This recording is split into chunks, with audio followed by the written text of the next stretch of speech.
Друзья, приветствую вас на канале Разводня как хобби. Сегодня у нас очередное видео из цикла «Ответы на вопросы подписчиков». И у нас первый вопрос звучит так. Кушают ли коридоросы свою икру? Значит, давайте мы посмотрим на наших коридоросов. Вот у нас коридоросы крапчатые. Вот коридоросы Venezuela Orange. Что я вам хочу сказать? Как и любая рыбка, икра, хоть коридоросов, хоть любой другой рыбки, для рыбы считается пищей. Поэтому, как ни странно, но без проблем эти рыбки могут скушать свою икру. Для того, чтобы этого не произошло, необходимо, чтобы в аквариуме, то есть в нерестовике, да, постоянно находился какой-то корм для них. Ну, в частности, в нерестовиках обычно держат живой корм. Либо аулофорус пучок бросают, либо там вот этот трубочник, изя называется, или как там он, да? И когда этот корм у них есть, то есть рыбки всегда не голодные, они всегда в любой момент могут его покушать. И тогда они свою икру обычно не едят. Но бывают исключения, что даже при наличии этого корма в нерестовиках, все равно они свою икру поедают. Итак, следующий вопрос, который интересует зрителей моего канала, это как часто я делаю подмену воды. Значит, сразу хочу сказать, что здесь у меня система замкнутого водоснабжения, протоки никакой нет. Есть самп, то есть фильтр, скажем так, для этой всей системы. И подмену я делаю раз в неделю, примерно 20% воды. Вот можете видеть, у меня на аквариумах есть вот здесь вот такие точечки. Вот видите, синеньким обозначено здесь, вот здесь есть. Ну, на всех аквариумах, вот здесь, вот. Ну, и до этого уровня я сливаю воду. То есть, как это я делаю? Я беру обычную трубку. У меня есть такая 20 сантиметров в диаметре. Сразу убираю дно. И одновременно сливается вода. И потом с водопровода заливается прямо вода из крана. Я водоподготовку никакую не делаю. Отстоянной воды у меня нет. То есть 20% свободно можно заливать из крана. И 25% даже можно заливать. Рыбка свободно это все переносит, никаких проблем нет. Следующий вопрос, который волнует зрителей, это рассаживаю ли я рыбок перед нерестом отдельно. Ну, имеется в виду самок и самцов, рассаживаю или нет. Ну, некоторое время я это делал, рассаживал. Но хочу вам сказать, особой разницы в нерестах я не заметил. Возможно, это больше касается, вот, например, коридоросов. Их нужно рассадить подольше, чтобы самочки вовремя набрали и смогли хорошо набрать икры, чтобы самцы их не тревожили. Ну, а остальных я отсаживаю сразу на нерест. У меня даже некоторые производители живут вместе все. Ну вот, например, Данио, я прямо отсюда с очком зачерпываю их. Посмотрел, самок отсадил, потом самцов там, например, к одной самочке 2-3 самца я отсаживаю. И они благополучно нерестятся без проблем. Если я этого не делаю, они прямо нерестятся в этом аквариуме всей вот этой толпой. То есть такой нерест промежуточный, без отсадки в нерестовики. Итак, друзья, довольно часто такой задаваемый вопрос в комментариях. Ну и я иногда это говорю в своих видео. Что значит запущенный фильтр поставить в нерестовик? Итак, вот смотрите, у меня самп, да, ну фильтр, который фильтрует воду для всех аквариумов. Вот можно видеть в одном из отсеков на дне стоят аэрлифтные фильтры.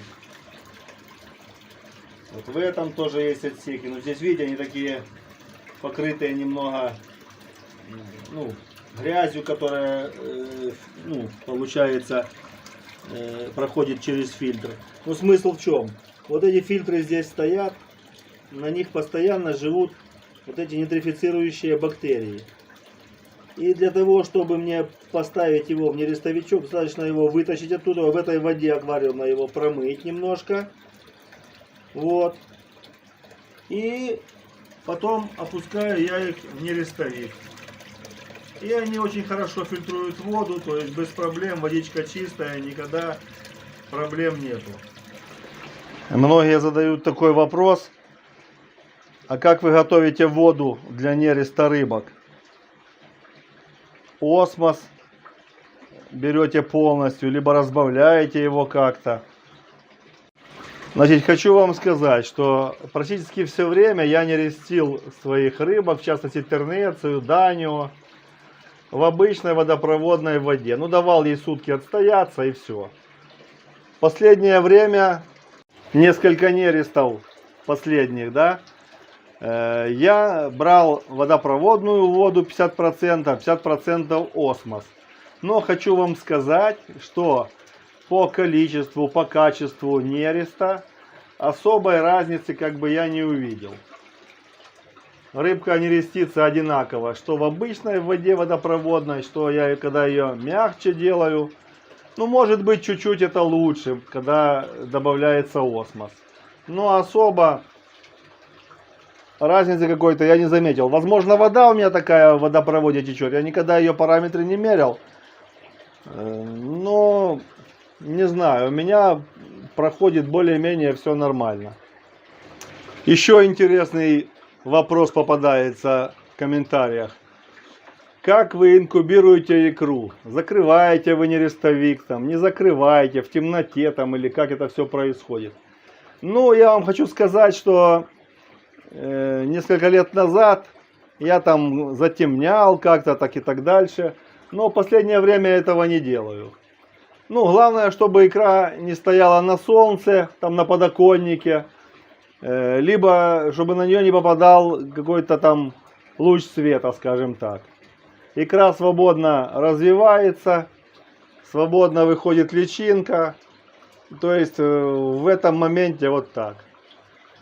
Если у вас возможность закрывать, закрывайте, хуже не будет. Но главное, чтобы на нее не попадало солнце. Вот у меня здесь гуппи, живородка сидит, да?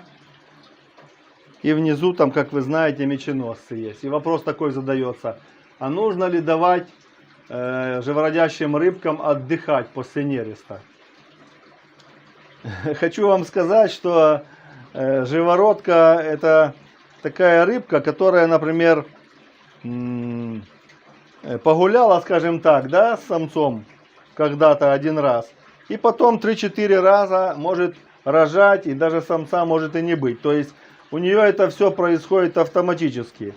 Вот она отметала малька, и следующие 30 дней опять там икринки у нее образовываются в животе, скажем так, да.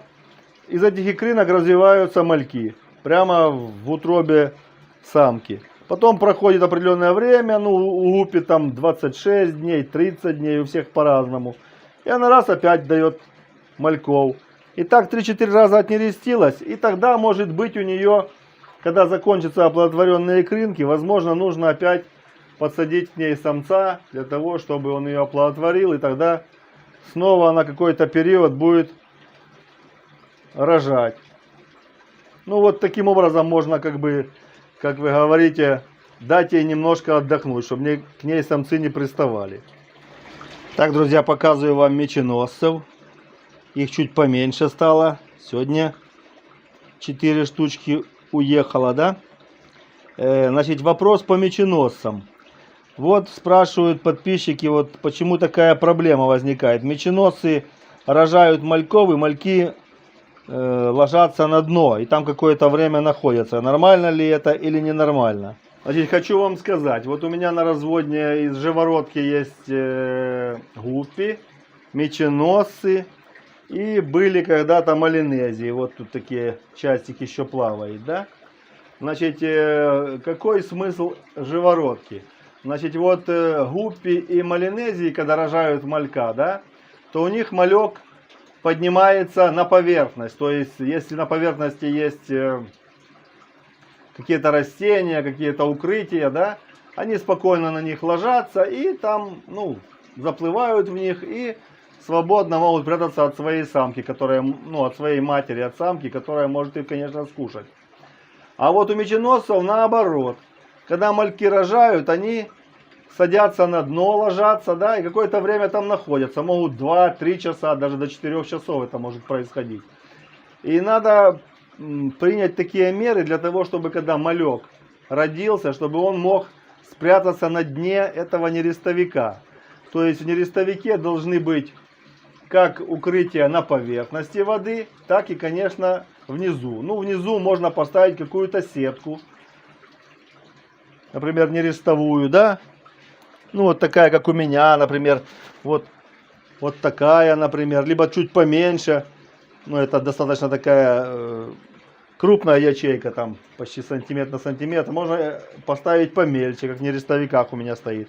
И тогда малек, когда выходит из мамаши из своей, да, то есть рожается, он ложится на дно, и самка его тогда там не достанет. Потому что меченосцы — такая рыбка, которая с удовольствием может кушать своих мальков. Всех она, конечно, съест не сможет, но часть какую-то может и покушать. Даже если самка, например, крупная, то может и десяток съесть без проблем. Поэтому самое простое решение — это когда самку вы отсадили отдельно в нерестовик, обеспечьте ей, чтобы на дне были такие какие-то, может быть, распущенная мочалка, да. Вот вы у меня в моих видео, в некоторых видели, как я ложу на дно. И вверху, чтобы что-нибудь плавало. И тогда малек будет иметь возможность, если у вас, например, нет дома, там, ну, то есть она рожает без вас, да, что вы этого не видите, то есть малькам будет возможность спрятаться и не быть съеденным своей мамашей. Так, интересный вопрос, в каком возрасте садить на нерест голубого неона, да?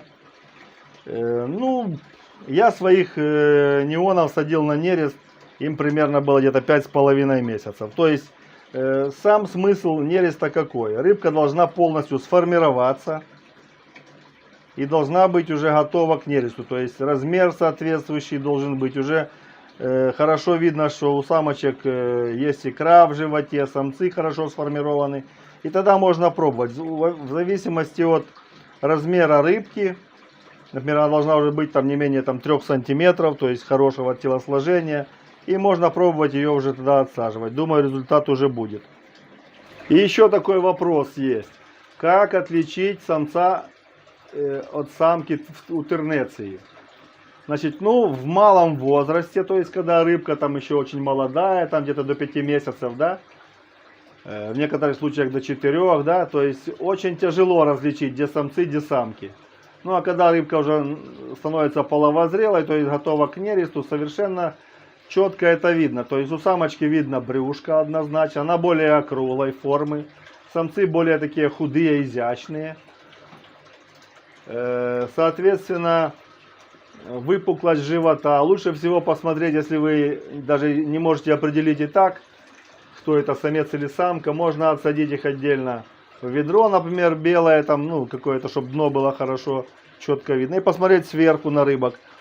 Самцы будут, соответственно, худые, изящные. Ну, а самочки будут немного потолще. И по этим нескольким признакам можно без проблем определить самца и самку. Ну, у Данио это, конечно, намного проще. Вот, смотрите. Вот толпа плавает. Вот видно, где самочки, где самцы. Самцы такие худые, изящные. Ну, а самочки, видно, у них живот прямо такой толстенький. То есть тоже, когда рыбка половозрелая, все это хорошо видно. Друзья, вот такое небольшое видео. Кто не подписался на канал, обязательно подписываемся. Жмем на колокольчик, чтобы не пропускать следующие интересные видео. И до встречи на канале Разводня как хобби. Пока-пока.